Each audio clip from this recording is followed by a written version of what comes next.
இங்கே யூடியூப்பில் வந்து ஒரு 3 மாதம் தான் ஆகுது. 3 மாதம் தான் ஆகுது யூடியூப்பில் வந்து நான். எல்லா பேருமே என்கிட்ட ரொம்ப பாசமாக பழகுறாங்க. சரிம்மா சாப்பிடல, அப்போ அப்போ செஞ்சு சாப்பிடுகிறேன். ஏன்னா உங்களுக்கு பேச விடுங்க, உங்களுக்கு நான் சொல்கிறேன். ஏன்னா எனக்கெல்லாம் வந்து இந்தா சாப்பிடுன்னு சொல்லத்துக்கு கூட ஆள் கிடையாதுப்பா. ஆனால் நான் கேன்சரில் பாதிக்கப்பட்டப்ப மதுரையிலேருந்து காலி பண்ணி சென்னையில் வந்து குடியிருந்தேன். அது என்ன சாலிகிராமம் வடபழனி அந்த பக்கம் ஒரு வீடு பிடிச்சி ட்ரீட்மெண்ட் பார்த்தேன், கொண்டேன், எல்லாம் சரியாயிருச்சு. ஆனால் சாப்பிட கொள்ள அந்த பிள்ளைய பார்த்துச்சுங்க. இப்போல்லாம் என்ன எதுவும் கூட பார்க்க மாட்டேறாங்க. அவள் தான் ஆடுறா பாடுறா யூடியூப்பில் ஆடுறா அப்படின்னு சொல்லிட்டு பார்க்க மாட்டேங்க. நானாக தான் என் உசுரை காப்பாற்றிக்கிருக்கேன். உங்கள் நல்ல மனசுக்கு நல்லா இருப்பீங்க.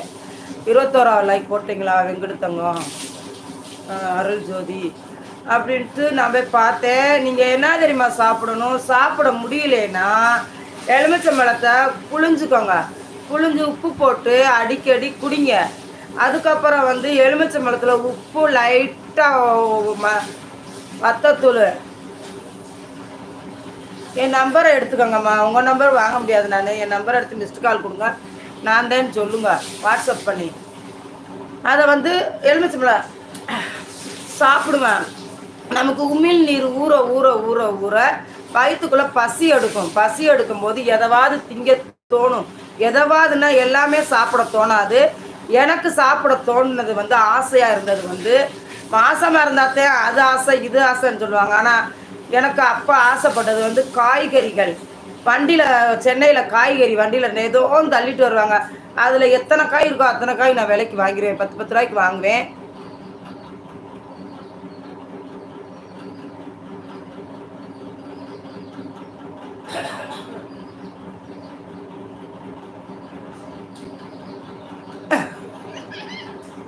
என்ன அதனால் வந்து நான் காய்களை வாங்குவேன். பொடியாக நானே நறுக்குவேன். நறுக்கி அதை வந்து என்ன செய்வேன், வேக வைப்பேன். எண்ணெயெல்லாம் ஊற்ற மாட்டேன். வேக வச்சு கொஞ்சோண்டு புளி ஊற்றி கொஞ்சோண்டு உப்பு போட்டு அளவாக மசாலா பொடி போட்டு அப்படி வேக விட்டு அள்ளி வச்சு அதுதான் சாப்பிடுவேன். நான் அதைத்தான் சாப்பிடுவேன். எனக்கு சோறு கூட சாப்பிட மாட்டேன். அப்புறம் ப்ரோக்கோலி முட்டைக்கோசு இப்படி நிறைய காய்கறிகளை வேக வச்சு திண்டு காய்கறி சாப்பிட்டாலே சத்துன்னு தான் சொல்கிறாங்க. ஆனால் எனக்கு ஆசைப்பட்டது எது, காய்கறி தான் என் மனசுக்குள்ளே ஆசைப்பட்டுச்சு. அதை தான் சாப்பிடவும் சொல்லுச்சு. நான் சாப்பிட்டேன். சோறுலாம் சாப்பிடல, சரிங்களா. அப்புறம் சாத்துக்குடி நிறைய ஜூஸ் குடிக்கணும்.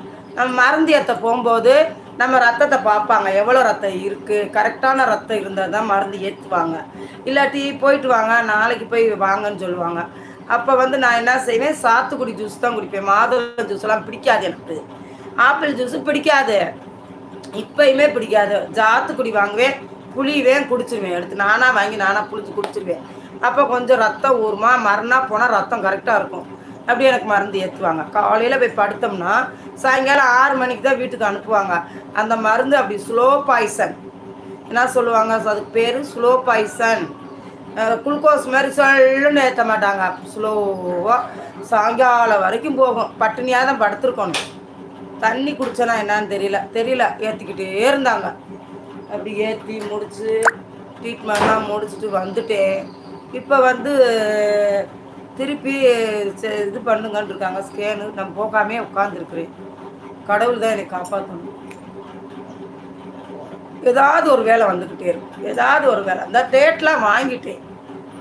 அந்த அம்மா பேசுனது ரெக்கார்டு கூட இருக்காது. எப்படி உள்ளே போடுறதுன்னு எனக்கு தெரியலை. ஒருத்தர் பேசுகிறத ரெக்கார்டு எடுத்து வீடியோவில் போடுறாங்க. நானும் அந்த அம்மாவும் பேசுனது போட்டு வச்சுருக்கேன். போடணும். போட்டு அதை வந்து இது பண்ணணும். இதை வருங்க மேலே அதை மக்கள் பார்க்க சொல்லலாம். அது எனக்கு தெரியலை.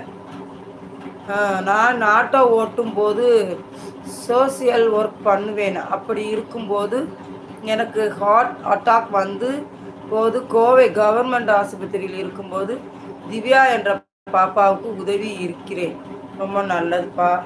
அப்படி நம்ம கண்ணுக்கு பார்த்தவங்களுக்கு உதவி பண்ணுங்க, அது ரொம்ப நல்லது. அவங்க வீடு இருக்குது, சொந்த வீட்டில் படுத்துருக்குறாங்க, அவங்களுக்கு என்ன அப்படின்லாம் நினைக்காதீங்க. அவங்கவுங்களுக்கு இருக்க வருமா அவங்கவுங்க